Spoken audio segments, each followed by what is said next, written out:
We're going to talk about funding of R.J. Reynolds and the conditions of tobacco workers and the responsibility of Chase to get R.J. Reynolds in the room to stop the immoral, illegal activity. And we're going to talk about the next steps in this investment campaign, because we've had two conversations with Chase where they promised to get back to us on the issue of foreclosures, on the issue of tobacco workers, and on the issue of how their lawyers are handling foreclosures in the court. We have, to date, received nothing. So the first person that we want you to hear from is Baldemar, who is the president, is that the president of FLOC, the Farm Labor Organizing Committee, in relation to tobacco workers and Chase Bank. Will you help me welcome him, please?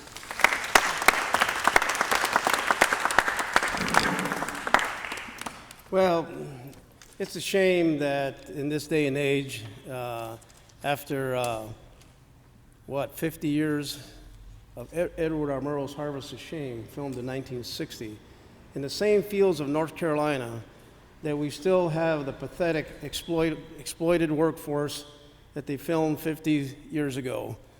And to this day, America has not done right to lift up that most exploited workforce in America. It's even more shameful that greedy people who run banks are investing in running a corporation like R.J. Reynolds to continue bleeding the sweat and blood of those workers for their profits. It's inexcusable, it's un-American. It's time that America extends justice to these workers, and we have to start with the people who are directly responsible for their exploitation, and that's the company of R.J. Reynolds Tobacco and their top financial partner, J.P. Morgan Chase. We're not going to be foolish anymore. We're not going to be having bank accounts with a bank where they're using our money to exploit us. They're using our money to foreclose on people's homes. They're using our money to make more money for themselves and let those at the bottom of these supply chains that they support financially just languish in intolerable working and living conditions. We're talking about 20,000 workers that cut tobacco for the R.J. Reynolds Tobacco Company in 5 southern states. Very hostile environment for these immigrant workers. They treat them like dogs, they treat them like slaves, and this has got to end, America. And Chase has the authority and the power to tell R.J. Reynolds, you need to clean up your act. If you want to use our money to run your business, you got to do it in an ethical, responsible, and respect for human rights of these workers. So it's time to end all this, folks. So we encourage all people who have accounts with Chase to close them bank accounts and move to another bank, saying we're not going to do business with a bank that's investing their money in such a way that's hurting and killing people. Thank you. Bob King, as you know, is the fairly newly elected president of the UAW, and he's just returned from the camps that tobacco cutters are staying in North Carolina. So he has a word about that, and he also has a word about the issue of foreclosures. Help me to welcome Bob King. Thank you. Last weekend, my son Jackson and I went with President Baldemar Velásquez down to North Carolina, and we visited the farms that were the crops of the tobacco farmers are being harvested, and we visited some of the sweet potato farms, and we visited the conditions, I don't want to call them homes, we visited where the workers were being put when they weren't out in the fields, and it was like devastating. These workers are out in the hot sun, and it was 90 degrees when I was down there, and that's cooler than it was a month ago. These workers are out in the hot sun for 10, 12, 14 hours a day, and they go back to these terrible conditions where you walk in, you can't believe how decrepit they are, you can't believe what lack of cleaning there is there by the companies that own them, you can't believe the condition that they're in. You look at the beds, and you walk in a room, and there might be 6, 8, 10 beds in a room. Half the beds don't even have a mattress on them, so the only thing workers are sleeping on is the springs. And then you talk to the workers who are sleeping on the mattresses, and they're kept up all night by the bed bugs that are keeping them awake, those mattresses. It is unbelievable, the exploitation of those workers, and it's unbelievable the lack of dignity and respect that human beings have.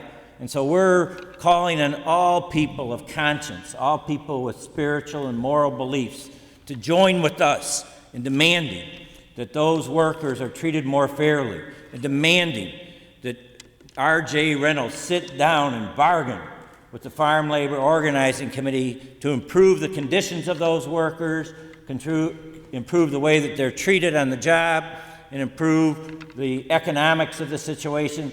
What's even more outrageous is that they have to pay to live in this ramshackle situation, and they have to pay for this food that's made there in unsanitary conditions. I would really ask anybody, everybody, to go and visit those farms, get with the Farm Labor Organizing Committee and go and see what it is. You will not believe the conditions could exist like this in the United States of America today. So we're here today on behalf of all the members, active and retired, of the UAW, of our International Executive Board, saying to Chase Bank, you have a moral responsibility to step up to. And that's to get, as Baldemar said, to get with R.J. Reynolds and make them sit down and negotiate, or Chase, pull your money out of R.J., as we are going to pull our money out of Chase if you do not do the right thing. The people that we're asking to pull their money are not just the unions. We're asking people who are sitting in the pews, and so Reverend Bill Wylie-Kellermann from St. Peter's is going to talk about that campaign.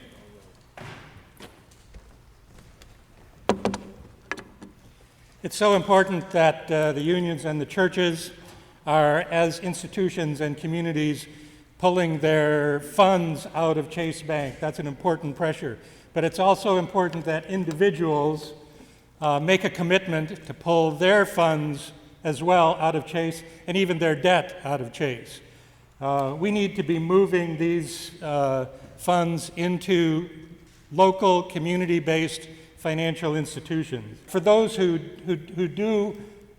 can make this commitment and are willing to make this simple commitment, if you go to the FLOC website, there's a way to register your commitment. The leaflets from our campaign have a coupon on the bottom which allows you to make this individual commitment to withdraw your funds. What's that? And close your credit card. Several of us today have credit cards that we have, Chase cards that we have indeed closed. We welcome any others who want to undertake a symbolic action in the moment and do away with this card.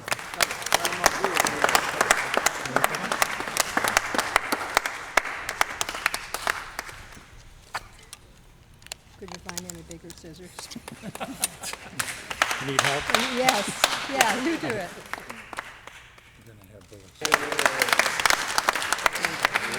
We're tired of having meetings with Chase where they say, you know what, we really care. We really love you, Pastor Rowe. We love Detroit. We're concerned about neighborhoods where houses are underwater. We're concerned about neighborhoods where there are massive amount of foreclosure. We're concerned. We love you, but they don't do anything. They don't sign on to the hardest hit homeowner program. They won't declare the 2-year moratorium that we've asked them to declare. It seems as though the speech has not caught up with the feet. And so that's why we are here today cutting cards and telling every man, woman, boy, or girl with a Chase card to cut it up. That's why we're organizing churches to take their money out of the bank. That's why we are standing with the UAW and they're taking their money out, because we are tired of standing at the table, but there being no opportunity for real dialogue and change. We hope that after today, folks will begin to see that faith, labor, and community, in the words of Fannie Lou Hamer, are just sick and tired of being tired. We're tired of belligerent banks that have an attitude like Bull Connor, who would turn water hoses on people who are marching to freedom. We're tired of banks that are going to continue to foreclose on houses while people are trying to feed themselves and clothe themselves and live in community. We are here today to say enough is enough.